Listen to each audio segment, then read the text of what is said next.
Apa jadinya jika anak-anak mulai membunuh bukan karena marah, tapi karena diajarkan bahwa berbeda itu salah? Di sebuah sekolah dasar di Indragiri Hulu, seorang anak meninggal bukan karena kecelakaan, tapi karena kebencian yang diwariskan. 5 kakak kelasnya menganiaya dia sampai tewas. Alasannya karena agamanya berbeda. Ini bukan cerita fiksi. Ini bukan kisah dari negara konflik.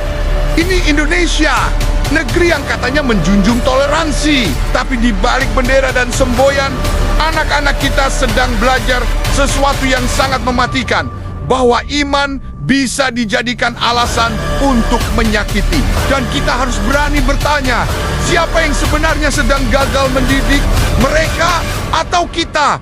Mengerikan sekali, gengs. Bagaimana mungkin di usia yang seharusnya masih penuh imajinasi, tawa, dan permainan, anak-anak sudah bisa menanamkan kebencian yang begitu dalam hingga berujung pada kematian teman sebayanya.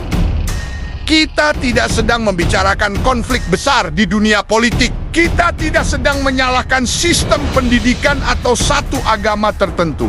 Tapi kita harus bertanya, dari mana anak-anak ini belajar membenci? Karena kekerasan tidak muncul di ruang hampa. Anak-anak belajar dari lingkungan mereka, dari orang tua, dari media, dari cara masyarakat memperlakukan yang berbeda. Kasihan bangsa ini. Kebencian kok diajarkan sejak dini. Tragedi ini adalah cermin buram dari kegagalan kita bersama. Ketika toleransi hanya jadi slogan, ketika pendidikan moral dan kasih sayang kalah oleh narasi kami versus mereka, ketika agama yang sejatinya hadir membawa damai, justru dipelintir menjadi alasan untuk memukul, menyiksa, bahkan membunuh.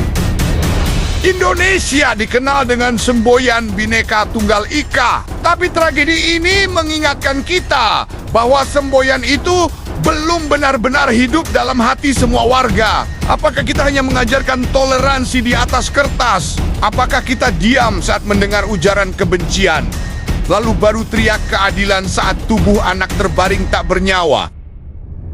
Kepada para orang tua, ajarkan anak Anda bahwa berbeda bukan berarti musuh. Kepada para guru, sekolah bukan hanya tempat mengajar, tapi juga tempat membentuk karakter. Kepada pemerintah, jangan hanya responsif saat viral, tapi buatlah sistem perlindungan yang sungguh melindungi. Dan kepada kita semua, jangan bisu di hadapan kekerasan. Jangan menunggu tragedi berikutnya baru sadar bahwa luka ini bisa dicegah. Ini bukan hanya tentang satu anak di Indragiri Hulu. Ini tentang masa depan Indonesia. Dan masa depan itu tidak akan ada jika yang tertanam adalah kebencian, bukan kasih.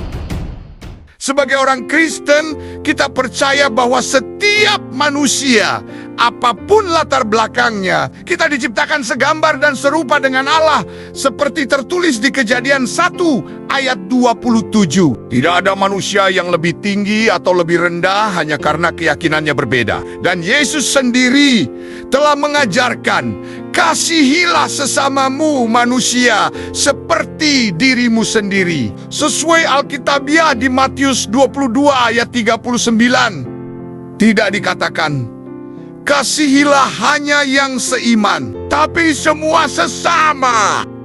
Tragedi di Indragiri Hulu bukan hanya peristiwa menyedihkan, tapi juga peringatan keras bahwa kasih tidak boleh tinggal di gereja atau di mulut kita saja. Ia harus diajarkan, diteladankan, dan dihidupi, terutama kepada anak-anak. Sebab anak-anak belajar dari kita, dari cara kita memperlakukan orang yang berbeda, dari cara kita merespons perbedaan. Mengajarkan anak-anak Kristen untuk mengasihi bukanlah pilihan, melainkan perintah Kristus.